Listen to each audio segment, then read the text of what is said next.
This year was pretty cool for me, at least if we're talking about getting to play games. I played more video games, I looked at more TTRPGs, I ran more games, and I got to get more board games to the table. 2024 has been a great year for me and for games. I even got a game of my own through prototyping.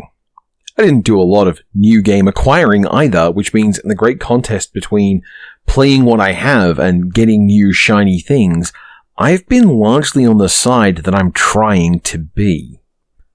Still, with lots of games comes lots of feelings about games, and that means you get more of me talking about them. Last year I did my top 3s of 2023, and since it's 2024, we're going to do 4 4s, and then some mores. First of all, some games that I want to mention because I've played them, but they haven't been part of any articles or videos this year. Games that I haven't written articles about, but did play this year and that left me with feelings. Not necessarily good feelings. 9 hours, 9 persons, 9 doors.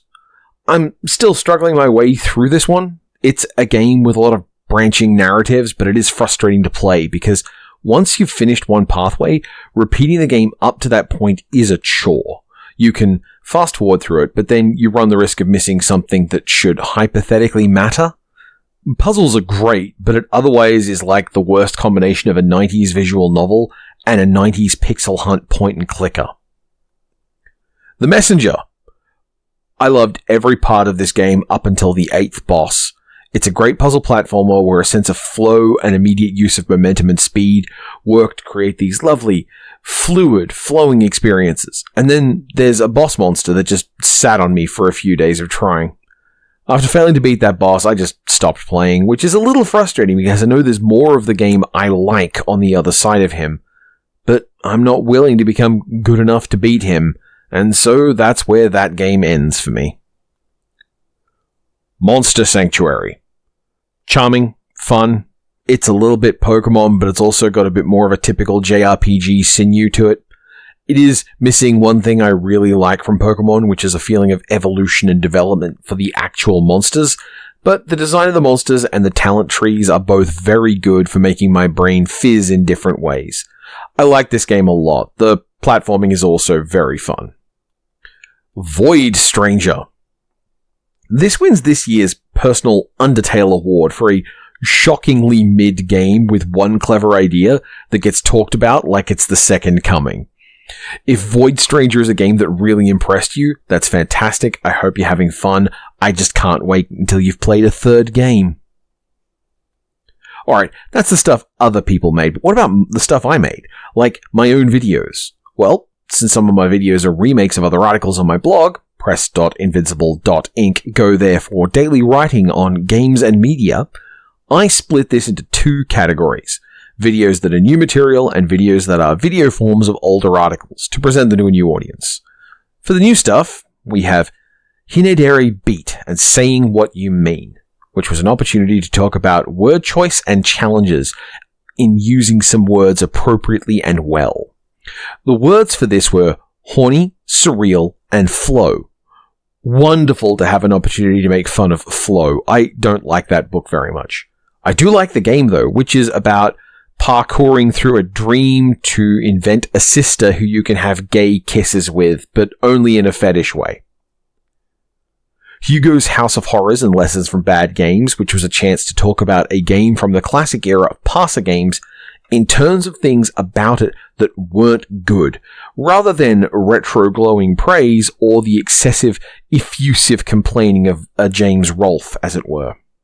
There's a puzzle in these games that's so bad, there's no way to appreciate how bad it is without just straight up watching the game interface solving the puzzle. Kentucky Route Zero and the 3 Games About America, which was an opportunity to both talk about something extremely important, cultural imperialism, and also provide a definitional site for when I want to invoke the 3 Games About America. This article also let me exercise the feeling I have of having a serious beef with people who probably don't remember it and won't understand it. And, speaking of exorcism, I Wish We Were Worse, Faith and the Satanic Panic. It's a similar beef of an article. Faith is a game that uses its fundamental building blocks as a position of immense cultural Christianity, created by someone who thinks that pointing that out is boring, because of course, why would you bring up all the abusive power I already have? And it tells a story about how the real problem of the Satanic Panic is that we just weren't more willing to hurt children and keep that fact hidden. That's new stuff though.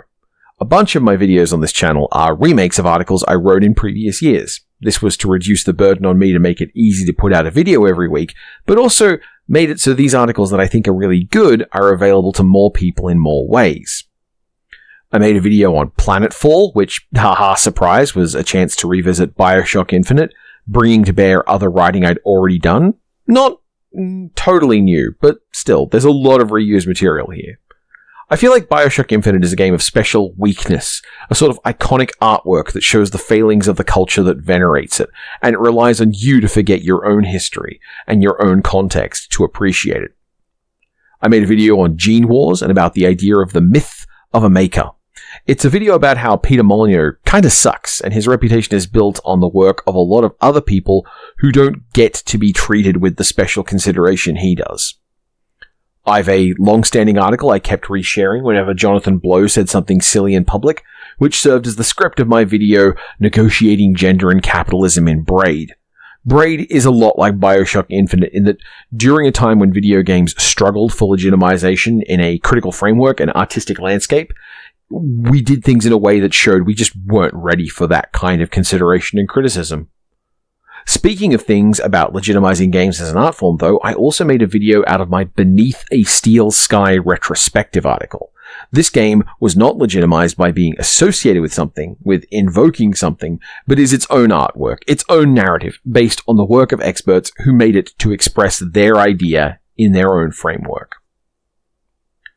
Since I keep mentioning articles, though, what about those articles? Well, I write about a game every week. But this year, I made sure that some of those articles were about tabletop RPGs.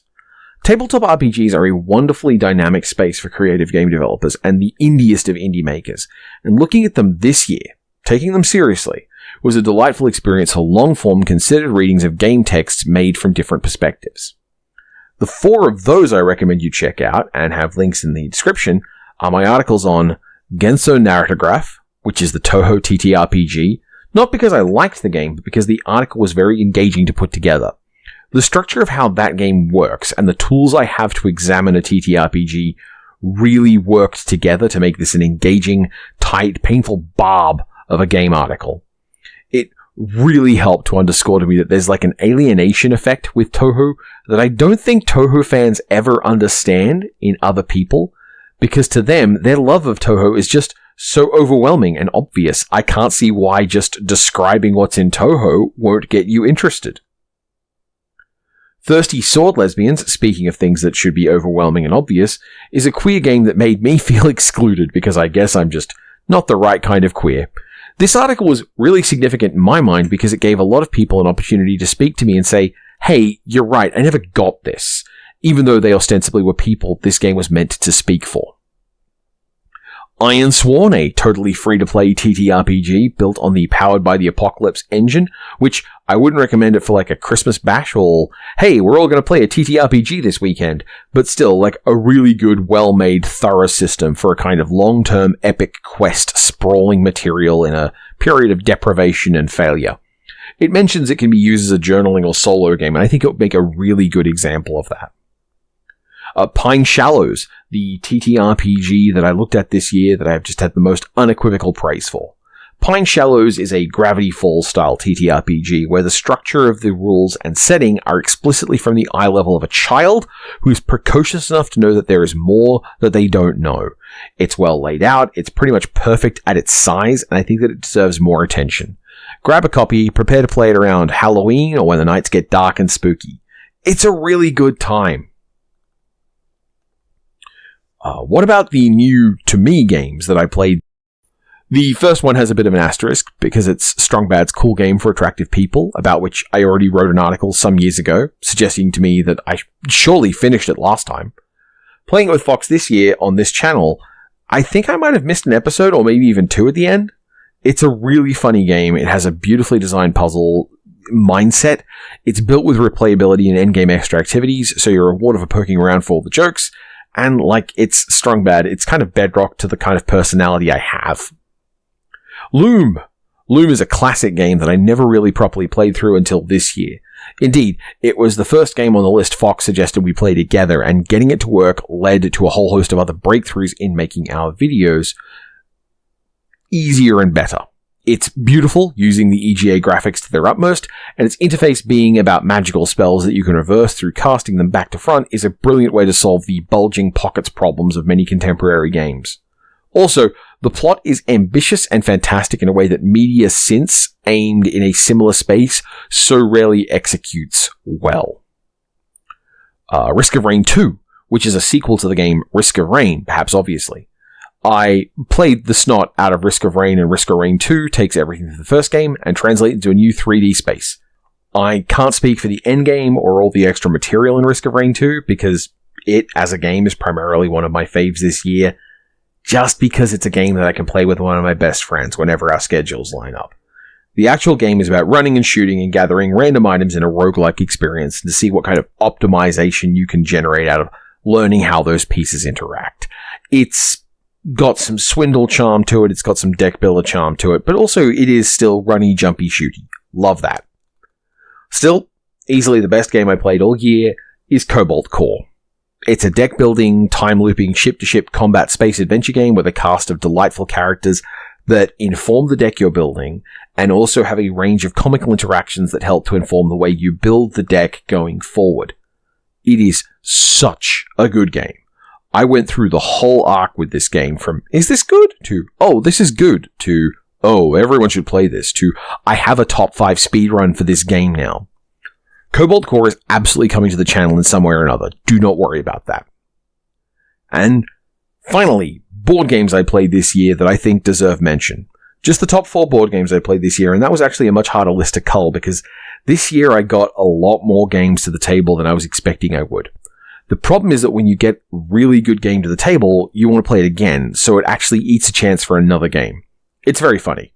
This year I had to scrap Sheriff of Nottingham and Cockroach Poker off this list. That's a sign of how good the rest of the games were.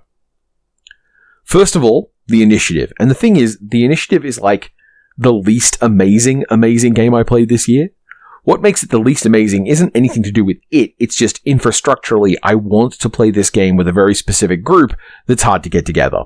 They're all delightful, and they jam with the game on its wavelength. It is a campaign puzzle game where you are doing missions to try and solve components of a big interlocking puzzle, and the actual play experience is kind of negotiated and kind of cautious, but also it's just at that right level where the difficulty involved in advancing can be, oh no, you made a mistake, but I can fix your mistake, or, oh no, I made a mistake, can anyone help me out here?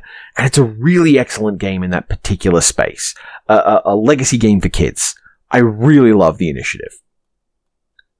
Next up, on the much smaller, much faster form, The Crew Mission Deep Sea. This game I've played with multiple sets of parents and multiple kids. It's a full cooperative game with a variable difficulty curve that doesn't break if someone isn't good at avoiding information leakage, and where everyone gets better at it and better at maintaining the cooperative tension of the game. It's an incredibly good, quick game, and it's broken into hands that are each maybe 5 minutes or less. Letter Jam, which, you know what, just wait until it comes up in the game pile articles on the blog. Letter Jam was a whim purchase at some random sale based on a discount to like $25, and the resulting game was something Fox and I ran through maybe 10 times in the ensuing months. And finally, my favorite thing I played this year is Startups, a game from Japanese micro-titan Oink Games. It's tiny but not quick. It's thoughtful but not grinding. It's social but not deceitful. It stores all its pieces very efficiently, and it's a game that serves to me as an icon of the fact that the game that's being sold, the thing that the product in the box that is most worth most of the money, is the actual game itself. Not cards, not tokens. Everything in here I can price, but Startups, what makes this box worth its price, is Startups.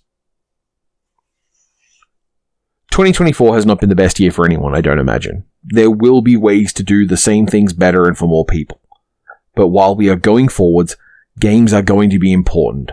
ways to relax, ways to unstress, way to recover, they are going to matter to you. A lesson I learned a long time ago.